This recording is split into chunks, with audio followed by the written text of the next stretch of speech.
Okay, well basically before I went to go get tested, I was watching the musical Rent, and then I picked the worst movie to watch the day I find out I'm positive. But I was with my first partner at the time, and we had just purchased a condo, and his father was our insurance agent, and I wanted to get mortgage insurance. My best friend was HIV positive, so I decided to have my test done in 2009. And I went to the works and it was negative.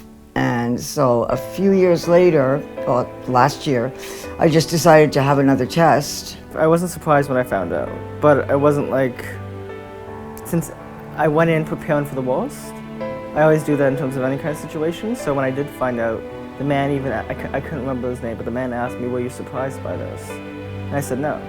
They required blood work to see whether or not, to find out whether or not everything was all right. And I got a letter from the insurance company saying I was denied insurance and I should consult with my doctor right away. Now this was back in 1987, and we knew exactly what that meant at that time because so many people were dying with AIDS. And they called me and said, do you want to come in for your results? So I knew already. This is the first time they didn't call back. They don't, if you're negative, they don't call you back. So I knew that I was positive, and I was.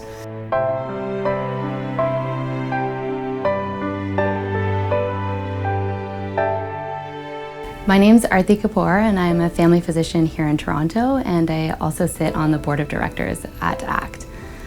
The way that I found out about ACT was that as a family physician, I perform anonymous HIV point-of-care testing in the community. My first patient that I diagnosed as positive was non-status, so that meant that they didn't have a health card, they didn't have any health insurance, and they actually didn't have any support systems in Toronto. As a physician, I knew that the time immediately after diagnosis was crucial in terms of linkage to supports and treatment, but I didn't know what services were out there for my patient and his specific situation. So with the patient in the room, we Googled AIDS service organizations and we called ACT. Within a couple of minutes, I was linked up with a case coordinator who put my patient in contact with a primary care HIV doctor who was able to provide them with medical appointments for free.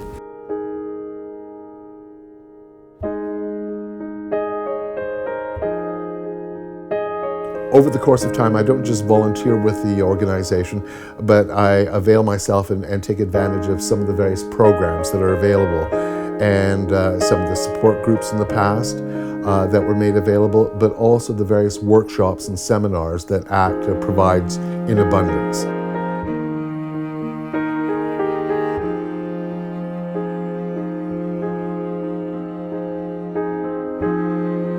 And specifically, the group that I'm going to next Wednesday is a huge impact on my life because it's special, especially for women.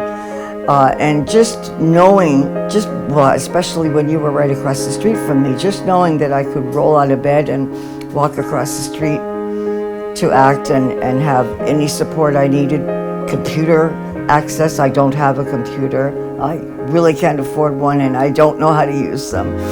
I'm post-computer era, so anything I need, it's just at my fingertips with this place.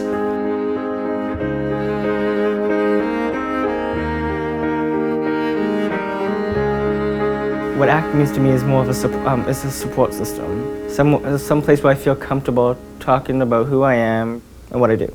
In terms of the HIV Now campaign, we wanted to go into 4 different categories. That was disclosure, testing, PrEP, and prevention. And those are the 4 categories I got. And in terms of that, we wanted to just create simple concepts that were understandable. To have a feeling where people are talking about my work and it's making a difference is kind of, it's an odd feeling because I never had that feeling before, of people actually like talking about something I did.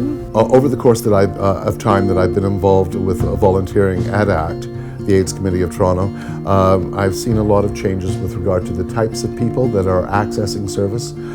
When I say types of people, I mean youth, I mean women, women of varying ages and ethnic backgrounds, older men, who are coming in and accessing because they've just been newly diagnosed.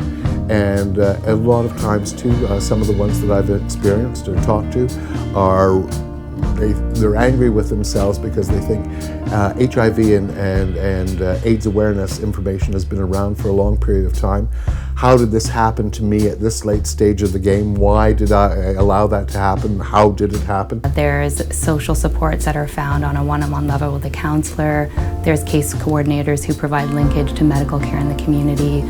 There's also supports for patients who feel isolated and financial resources as well in terms of help with job employment action. It's a friendly environment, it's embracing, it's welcoming, it's non-judgmental. ACT and the staff there and the volunteers, I like to think, at least within my experience, have always been supportive and, as I was saying earlier, have become, in a way, my family, my extended family. There's a sense of a mini family aspect that I get whenever with whoever I meet, and everyone's so genuine and everyone's so sweet. You kind of just,